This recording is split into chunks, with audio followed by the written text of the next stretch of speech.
Family, কেমন আছো তোমরা সবাই? আশা করছি সবাই ভালো আছো। আজ আর একটা নতুন ভিডিও নিয়ে তোমাদের সামনে চলে এসেছি। আজকে ভিডিওটা ছোট্টর মধ্যে, চলো আজ তোমাদেরকে বানিয়ে দেখাই ফুলকপির পকোড়া। চলো ফুলকপির পকোড়াটা তোমাদেরকে রেডি করে দেখাই। একদম মুচমুচে, দেখো কতটা ক্রাঞ্চি ভাব, দারুণ হয়েছিল। তো চলো তোমাদের সাথে এটাই শেয়ার করি, কিভাবে এত সুন্দর মুচমুচে একটা পকোড়া বানানো যায় সেটাই শেয়ার করি তোমাদের সাথে আজ। তো যাদেরকে সবাইকে বলবো, যারা চ্যানেলে নতুন, অবশ্যই ভিডিও দেখার আগে চ্যানেলটা সাবস্ক্রাইব করে পাশে থাকা বেল বাটনটি ক্লিক করে নিও। আর সবাই এভাবেই সাথে থেকো, পাশে থেকো। দেখেছো কত সুন্দর ক্রাঞ্চি হয়েছে। তো চলো কিভাবে বানাচ্ছি দেখে নাও। দেখো প্রথমে কটা ফুলকপিকে কেটে নিয়েছি, আর লবণ, পরিমাণ মতো হলুদ আর অল্প লঙ্কার গুঁড়ো দিয়ে ভালো করে এটাকে মিশিয়ে সেদ্ধ করে নেব কিছুক্ষণ।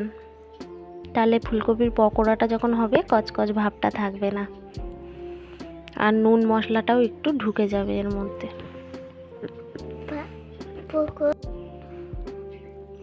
এভাবে দিয়ে আমি এটাকে বসিয়ে দেবো।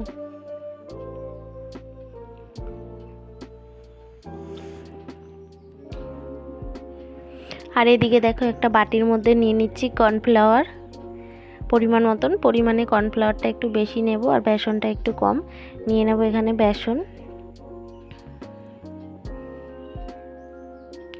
দিয়ে দেব, এর মধ্যে কালো জিরে দিয়ে দেবো, পরিমাণ মতন হলুদ,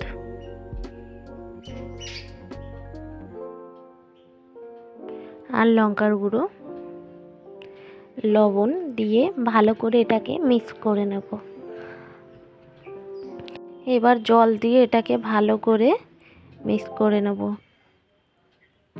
ভালো করে কিন্তু ফেটিয়ে নিতে হবে বেসনটাকে। তো চলো, বেসনটা আমার ফেটানো হয়ে গেছে, আর এটা এখন আমি সেদ্ধ বসিয়ে দিই।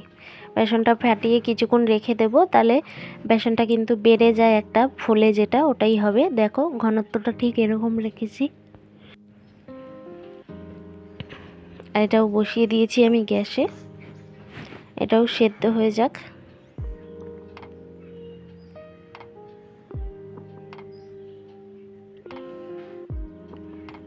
দেখছো এটা ফুটে উঠেছে কিভাবে, হলুদ হলুদ কালারও হয়ে গেছে। সাদা কালারটা থাকলে বেশ ভালো লাগে না।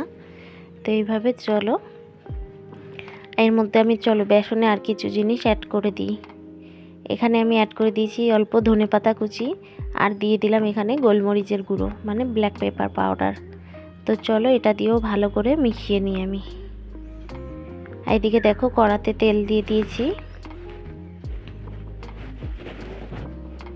কড়াতে তেল দিয়ে দেবো, তেলটাকে গরম হতে, এবার বেসনের মধ্যে ভালো করে কিন্তু একটা একটা করে ফুলকপি নিয়ে পকোড়াগুলো ভালো করে, বেসনগুলো যাতে এপিট ওপিট করে ডুবিয়ে নেব, ভালো করে বেসনগুলো অ্যাবজর্ব হয়ে যায় ওর মধ্যে একটু, তাই জন্য একটু একটু চুবিয়ে রেখে দেব।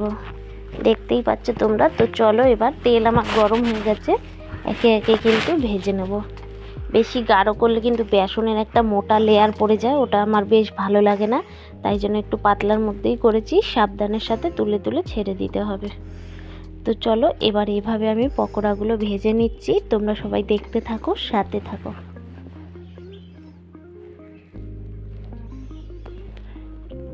দেখো এক এক করে সব পকোড়াগুলোই আমি কিন্তু এর মধ্যে দিয়ে দিচ্ছি। তোমরা চাইলে এর মধ্যে একটু মশলা অন্য কিছু অ্যাড করতে পারো, কিন্তু অনেকেই করে, আমি কিন্তু করি না।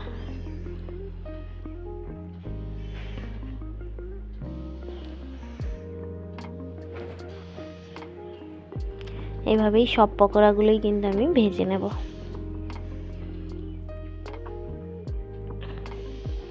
দেখতেই পাচ্ছ কিভাবে আমি বেসনগুলো যাতে চারিদিকে চলে যায় সেইভাবে পুরো করে নিচ্ছি। তো দেখো আমি সব পকোড়াগুলো এবার দিয়ে দিয়েছি। পকোড়াগুলো লাল লাল করে উল্টে পাল্টে কিন্তু ভালো করে ভেজে নেব।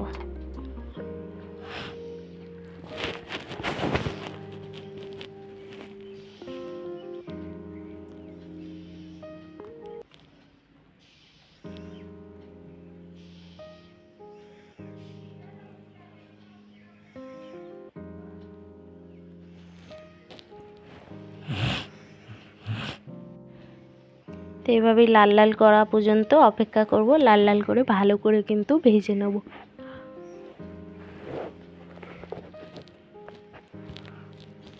খুবই সুন্দর হবে, মুচমুচে হবে। কর্নফ্লাওয়ারটা দিলে, কর্নফ্লাওয়ার না থাকলে তোমরা চালের গুঁড়োও অ্যাড করতে পারো, তাহলে বেশ একটা মুচমুচে হবে। শুধু বেসনের করলে ভালো লাগে না, নেতা নেতা লাগে, বেশ নরম থাকে।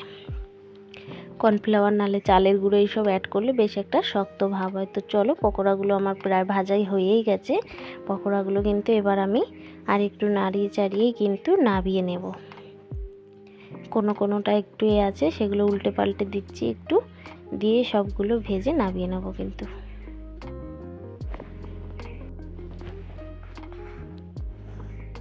এবার আমার সব পকোড়াগুলোই কিন্তু হয়ে গেছে। ওই মাঝে একটা ছিল বাকি, ওটাও একটু দিয়ে দিলাম।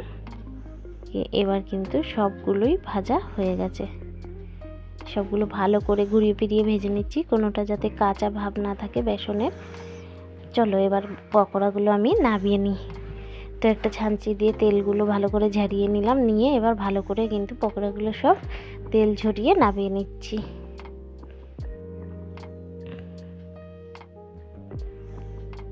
তো আমার পকোড়ার রেসিপিটা তোমাদের কেমন লাগলো কমেন্ট করে জানাতে কিন্তু কেউ ভুলবে না। আর যারা কমেন্ট করবে, কমেন্টের সাথে সাথে একটা করে কিন্তু শেয়ারও করে দিও। লাইক কমেন্ট শেয়ার করলে তোমাদেরও ভালো, আমারও ভালো। তো যারা লাইক কমেন্ট করছো, তার সাথে সাথে দায়িত্ব নিয়ে একটা করে শেয়ারও করে দিও। তো দেখো কতটা মুচমুচে ভাব হয়েছে, কতটা শক্ত ভাব হয়েছে, দেখে নিশ্চয়ই তোমরা বুঝতেই পারছো।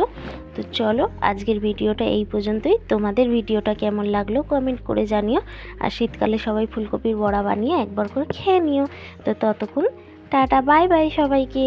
দেখা হচ্ছে নেক্সট কোনো ভিডিওর সাথে। ততক্ষণ সবাই ভালো থাকবে, সুস্থ থাকবে, আর এভাবেই আমাকে সাপোর্ট করে যাবে। তো চলো, থ্যাংক ইউ ফর ওয়াচিং। সবাইকে টাটা, বাই বাই। ভালো থেকো সবাই। দেখা হবে নেক্সট কোনো ব্লগ অথবা কুকিং ভিডিওতে।